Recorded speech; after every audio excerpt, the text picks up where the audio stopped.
Imagínate esto. Es 2008. Eres analista en un banco. Llevas 5 años estudiando mercados, leyendo a Keynes, a Friedman, discutiendo en seminarios sobre política monetaria y confianza institucional. Y de repente, el sistema que tú defiendes con argumentos académicos colapsa. Lehman Brothers. $600,000 millones evaporados en una noche. Y lo más perturbador no es que el banco cayera, es que nadie supo exactamente cuánto dinero había en el sistema, dónde estaba, ni quién le debía qué a quién. Los registros eran opacos, estaban fragmentados, controlados por entidades que tenían incentivos para no ser del todo transparentes. Ahora dime, ¿no es ese el problema fundamental que llevas toda la carrera estudiando? El problema de la información asimétrica, el problema de la confianza, el problema de quién custodia el libro de cuentas. Pues bien, hay una tecnología que nació exactamente para resolver eso, y probablemente nadie te la ha explicado en términos que tengan sentido para ti. Hoy lo vamos a hacer. Mi nombre es Sam, y paso demasiado tiempo pensando en cómo funciona blockchain. Si eres de los que quieren entender el ecosistema desde una perspectiva económica, no técnica, asegúrate de suscribirte y dale like a este video si te ayuda, porque este canal existe para gente que sabe distinguir entre liquidez y solvencia, pero que se pierde cuando alguien empieza a hablar de nodos, hashes y criptografía asimétrica. Nada de eso hoy. Bueno, casi nada.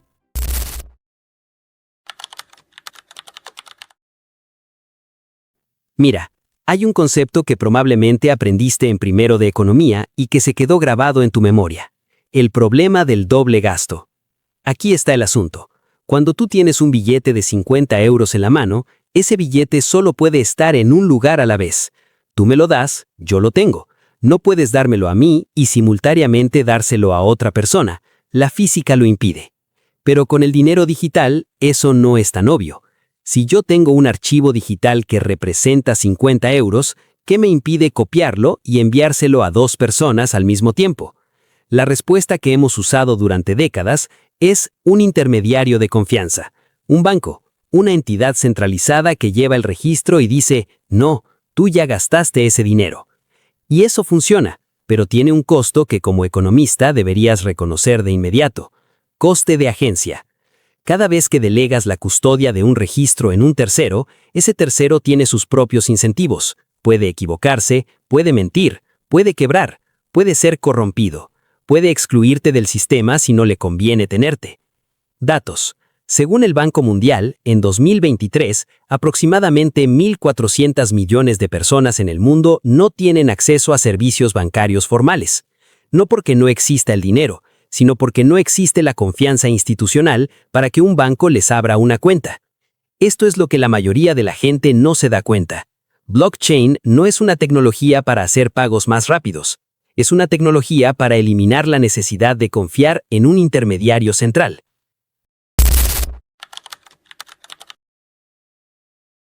Ahora quizá estés pensando, Sam, pero los bancos también llevan registros distribuidos, tienen sistemas redundantes, backups. Sí, pero hay una diferencia fundamental. Permíteme una analogía. Imagina que tú y otros 10 vecinos de tu edificio deciden llevar las cuentas del fondo comunitario. Hay 2 formas de hacerlo. Opción A, le dais el libro de cuentas al presidente de la comunidad.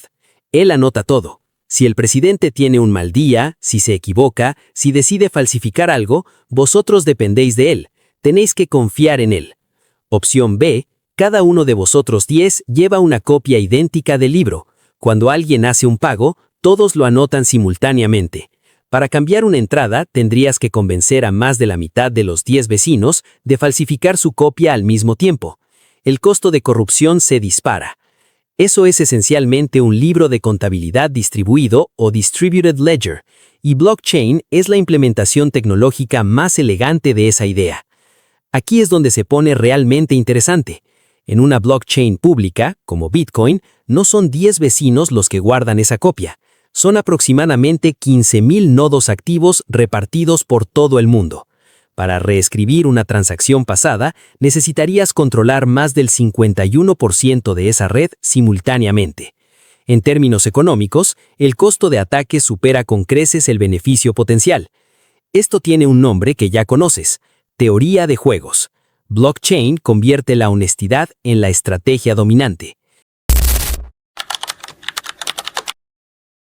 Bien, vamos a los números concretos, que es lo que a ti y a mí nos pone. Supón que quieres enviarle $1000 a alguien en Argentina desde España. Hoy, con el sistema tradicional, esto implica que tu banco cobre una comisión, entre un 2 y un 4%, digamos $30. El banco corresponsal en Argentina cobra otra comisión, otros $15. El tipo de cambio aplicado tiene un spread, otros $20 escondidos. Tiempo de liquidación entre 1 y 5 días hábiles. Coste real de la transacción, aproximadamente $65, el 6.5% de lo enviado. Con una red blockchain como la de Bitcoin o Ethereum, esa misma transacción puede costar entre 50 centavos y $5 dependiendo de la congestión de la red y liquidarse en minutos. Eso cambia bastante el análisis costo-beneficio, ¿no? Ahora, ¿cómo sabe la red que tú tienes ese dinero y que no lo estás inventando? Aquí es donde entra el concepto más importante que necesitas entender y voy a explicarlo sin mencionar una sola línea de código. Cada bloque en la cadena contiene 3 cosas clave. 1. Un conjunto de transacciones recientes, digamos las últimas confirmadas en los últimos 10 minutos. 2. Un sello de tiempo, un timestamp. 3. Una referencia al bloque anterior, una especie de huella digital matemática del historial previo. Esa referencia al bloque anterior es lo que crea la cadena. Si alguien quisiera modificar una transacción del pasado, tendría que recalcular ese bloque y todos los bloques posteriores, y hacer que la red entera lo aceptara antes de que los demás nodos terminen de añadir bloques nuevos. Es como intentar reescribir un libro mientras 1000 personas lo están leyendo y añadiéndole páginas en tiempo real. Aquí es donde se pone realmente interesante desde una perspectiva económica. ¿Quién paga para que esto funcione? Porque alguien tiene que mantener esos 15,000 nodos. Alguien tiene que gastar electricidad, hardware, tiempo. ¿Por qué lo hacen? Bitcoin resolvió esto con una solución que Satoshi Nakamoto, su creador anónimo, articuló en 2008 con una elegancia que cualquier economista puede apreciar. Diseñó un sistema de incentivos donde el comportamiento honesto es directamente proporcional a la recompensa monetaria. Los mineros, los nodos que validan transacciones, reciben nuevas unidades de Bitcoin como recompensa por su trabajo. Pero atención, esa recompensa solo tiene valor si la red es real. Si un minero intenta hacer trampa, la red rechaza su trabajo y pierde toda la inversión en electricidad y hardware. En jerga económica, los incentivos están perfectamente alineados.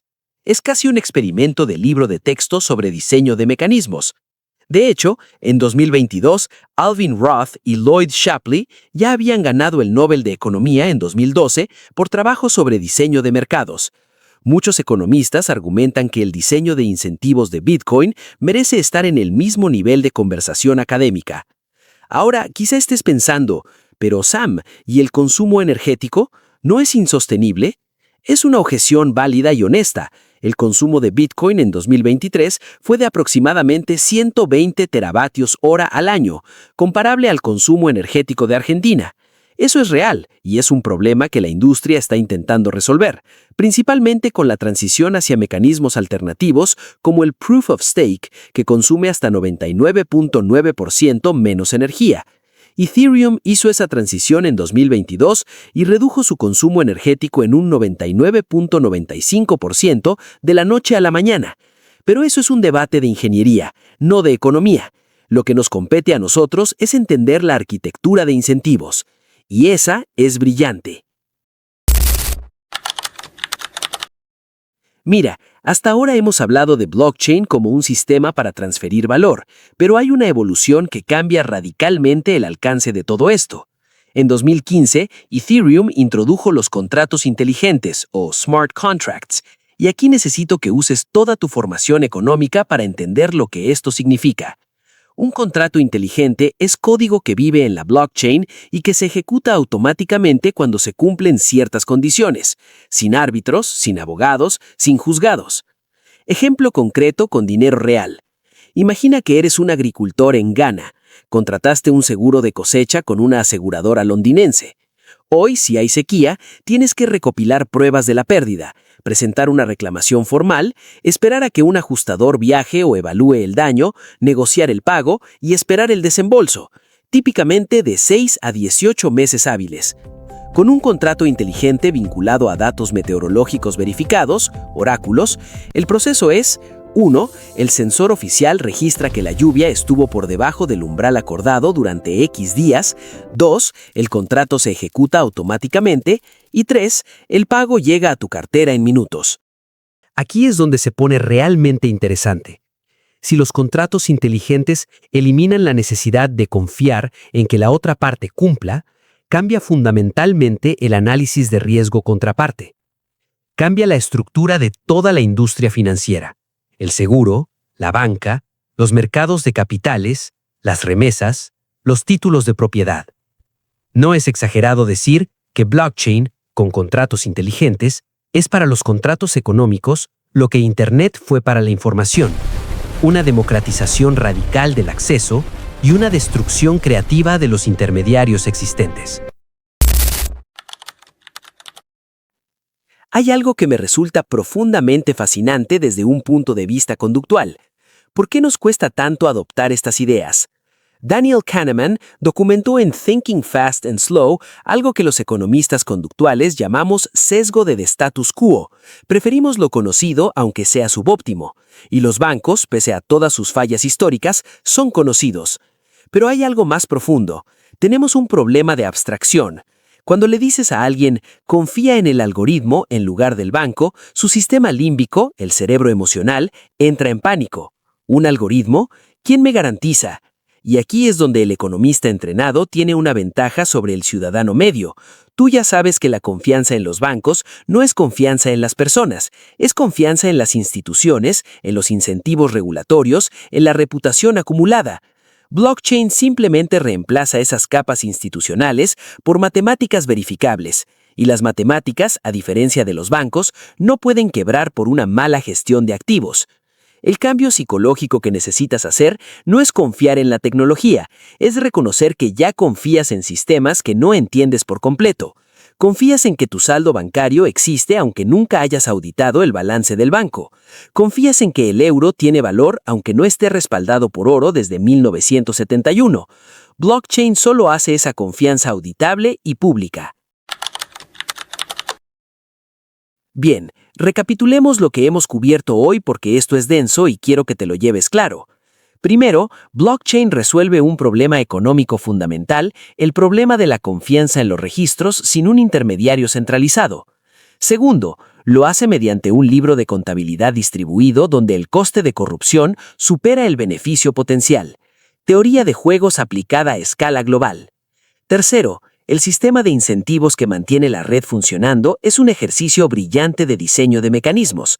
Honestidad como estrategia dominante.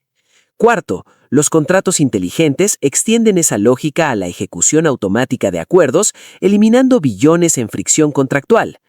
Quinto, el obstáculo no es tecnológico, es psicológico, y tú, con tu formación económica, tienes exactamente las herramientas para superarlo. Ahora, ¿qué puedes hacer esta semana? Paso 1.